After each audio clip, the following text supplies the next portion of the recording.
This video tutorial will help you to complete the questions in homework number 20. Let's get started.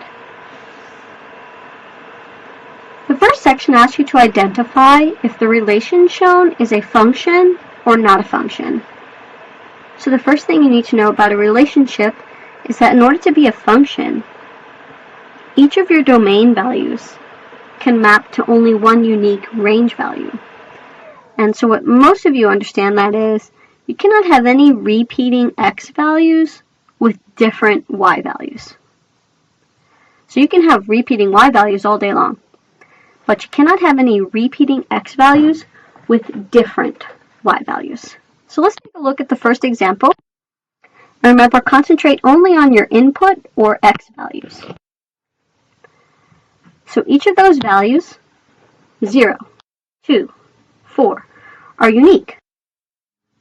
So therefore, this is a function. Now let's look at the second example. Again, you're looking only at the inputs or the x values. So in this second example, we do have a repeating input, which could be okay, but they have different outputs. Therefore, this is not a function. The third and fourth examples also have 3 unique, non-repeating x values. So this is a function, and the fourth one is also a function. So remember, a function cannot have any repeating x values with different y values. Let's take a look at the second section. Identify the solution to the system of equations. The solution to a system of equations is the point of intersection. If the two lines are parallel and have no points of intersection, then the system has no solution. If the system has 2 overlapping lines, in which case every point is intersecting, then that would have infinite solutions. So number 2 does have a point of intersection, and the coordinates of that point are 4, -3. The intersection point for question number 3 is coordinates of -1 and -1. And the system shown in example number 4 has 2 parallel lines with no intersecting points. Therefore, the system has no solution. For questions 5, 6, and 7, you're asked to find the rate of change from the given points.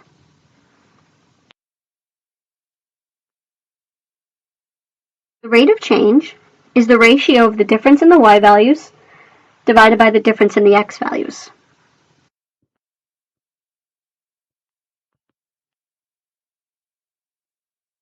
Some of you have memorized this formula. So let's take a look. Remember, it's the difference of the y values divided by the difference of the x values. So you initially always start with this subtraction fraction here. And then you find your pieces and put them in the right place. y2 minus y1. x2 minus x1. In this example, our numerator happens to have a 0. And when your numerator or denominator have a 0, you have to interpret that fraction. That means you have to go one step further in your answer and either state if it is equal to 0 or if it is undefined. So if you have 0 and you divide it into one group, every group gets 0. But if you have a 0 in the denominator, that's not possible to do. You can't divide something into 0 groups because you'll always have something. So dividing by 0 is undefined. But a 0 in the numerator, that's okay. The answer is 0. Or you could spell it out in English. But do not put this slash line through your 0 because that is something completely different. So a 0 is an actual number. This symbol means no numbers, and that's not true for this case. 0 is the actual answer. All right, let's get our subtraction and fractions set up for question 6. And let's go find our pieces. y2 minus y1 over x2 minus x1. Now don't forget, your formula has a subtraction sign, and sometimes your values have negative signs. And when you are subtracting a negative, you're actually adding the opposite. In this case, negative 2 over 16 is our answer, but we can reduce that to negative 1/8. All right, let's set up our subtraction fraction for the last question. And go find our terms here. y2 minus y1 over x2 minus x1. When you subtract a negative, you add the opposite. And don't forget, if your fraction has a 0 in it, you have to go one step further and interpret it. Dividing by 0 is undefined. It's not possible. All right, let's turn the paper over and take a look at some of our new topics here. We learned 3 rules this week about performing operations with like bases that have exponents. So the first rule we learned is that if you're multiplying like bases, leave the base the same and add the exponents together. The second rule we learned this week was dividing like bases. Again, leave the base the same, but this time, subtract the exponent.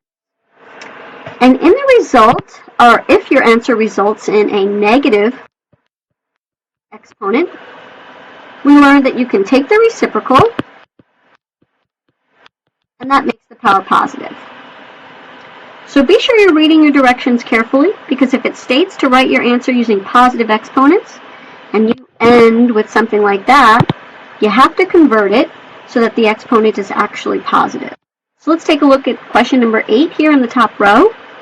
We are multiplying like bases of 3, so we leave the base the same, and we add the powers together. 11 plus negative 6 is 5.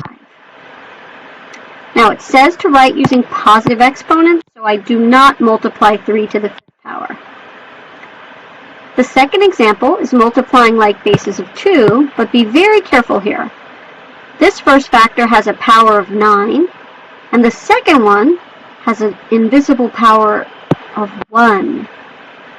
So technically our answer is 2 to the 10th. The trick with the third question here is to know which one is the base and which numbers are the coefficients.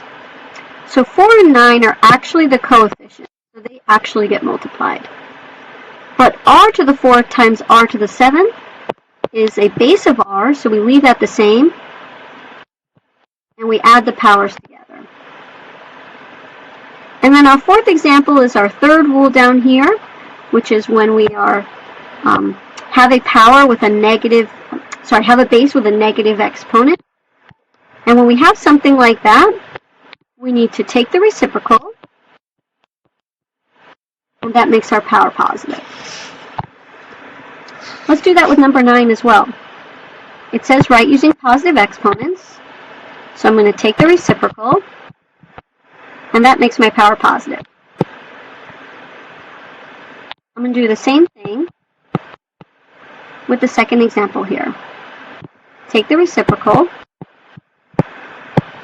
and make my power positive. But this one, because it's not a variable, can actually be evaluated or computed or calculated or simplified. 2 to the 4th power is 2 times 2 times 2 times 2. The same is true with our third example here. take the reciprocal, and then perform the power. Now be very careful with this fourth example. 4x to the negative 2 power. Now 4 is actually multiplying that base of x. 4 is not the base, so it's kind of like having this expression. There are two separate factors here. And when that's the case, the 4 is not being flipped over, right? We don't take the reciprocal of 4 because 4 doesn't have a negative power. It has an invisible power of 1. So the 4 is going to remain in the numerator, but the x to the negative 2 power, that's going to be moved into the denominator. Alright, the row for question number 10 has our middle rule here of dividing like bases. So we keep the base the same, and we subtract the powers. 12 take away 6 is 6. Keep the base the same, and subtract the powers. But be very careful here. 7 minus negative 3, right? And when you subtract a negative, you're actually adding the opposite. So even though I'm dividing, my power is going to get bigger on that example. Third question here, keep the base the same. Subtract the powers. 3 is in the numerator, so it goes first. 3 take away 6. And if you have a negative power, you should make it positive. Oh, I've got to go back. I forgot to evaluate this first question here. I think it's 15,625. And this one here is 4 times 4 times 4, 64. And then my last example here, 2 to the 4th, keep the base the same, subtract the powers. But anything to the 0 power is actually 1. So now for our final two questions. Multiplying like bases, keep the base the same, add the powers, make the power positive, and evaluate if possible. Right, so that one had a couple of steps. Had to follow a rule by keeping the base the same and adding the powers. Then I had to apply another rule, which is make my negative power positive, and then I had to evaluate. Last example, keep the base the same, add the powers, and evaluate. 3 times 3 times 3. Alright, let's take a look at our last section here. Solving single variable equations. So in this example, I got a couple of W's, I got a fraction, I got some parentheses. So the first thing I want to point out is that all of those parts right there that I just wrote, they're going to remain the same. But as soon as I hit this parentheses here, I'm going to start distributing that term outside. So negative 1/4 times 24W is negative 6W. And negative 1/4 times 12 is negative 3. And then my minus W, that remains the same, right? So you'll see what I wrote in red. That is what I converted my distribution problem to become, right? So I renamed that. Now my right-hand side has 4 terms on it, 2 of which are constants, 2 of which are variable terms. So I'm going to combine them.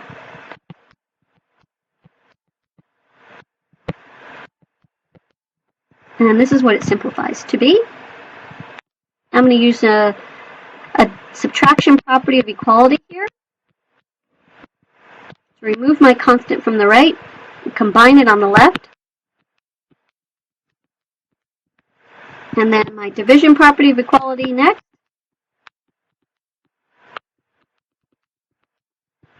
And now I'm finished.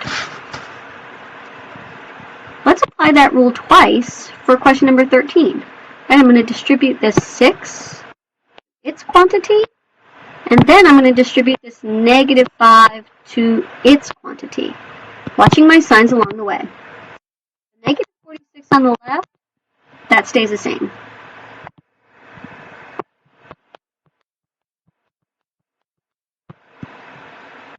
So my first quantity, the parentheses disappear, and then watch your sign here for the minus 5. It's minus 5c minus 20. So I've got two variable terms, two constant terms.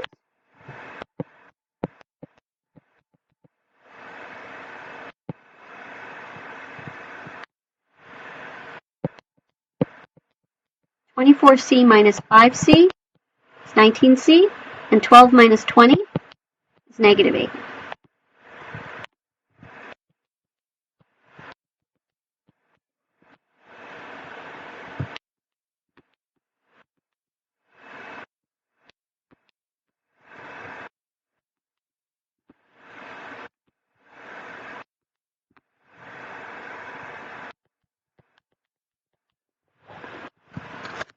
And that concludes question 13. Don't forget to substitute this value back in for C to double check your work. Let's take a look at the last two. Number 14 has no parentheses, so I'm just going to start by looking for like terms. Nothing on the left side that is alike. I have two constants on the right side.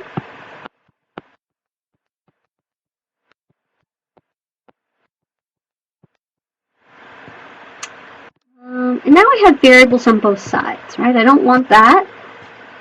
So I'm going to choose to subtract 6r. I can subtract 8r from both sides if I like, but I prefer my variable to the left, and I prefer it to be positive. So by subtracting 6r, I keep my variable term positive. Add 4.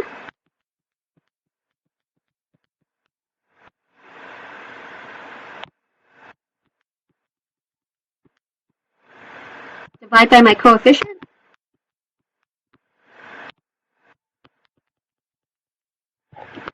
And complete. The last example has distribution on the left and distribution on the right. Watch your sign here. Minus 4 times minus 2 is positive 8.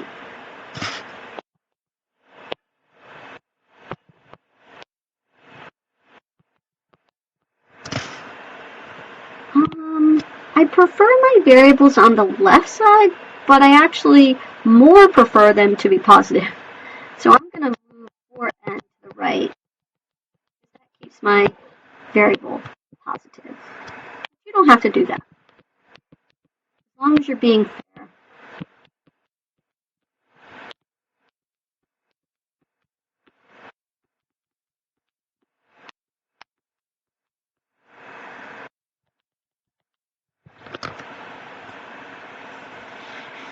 And that concludes our lesson on homework number 20.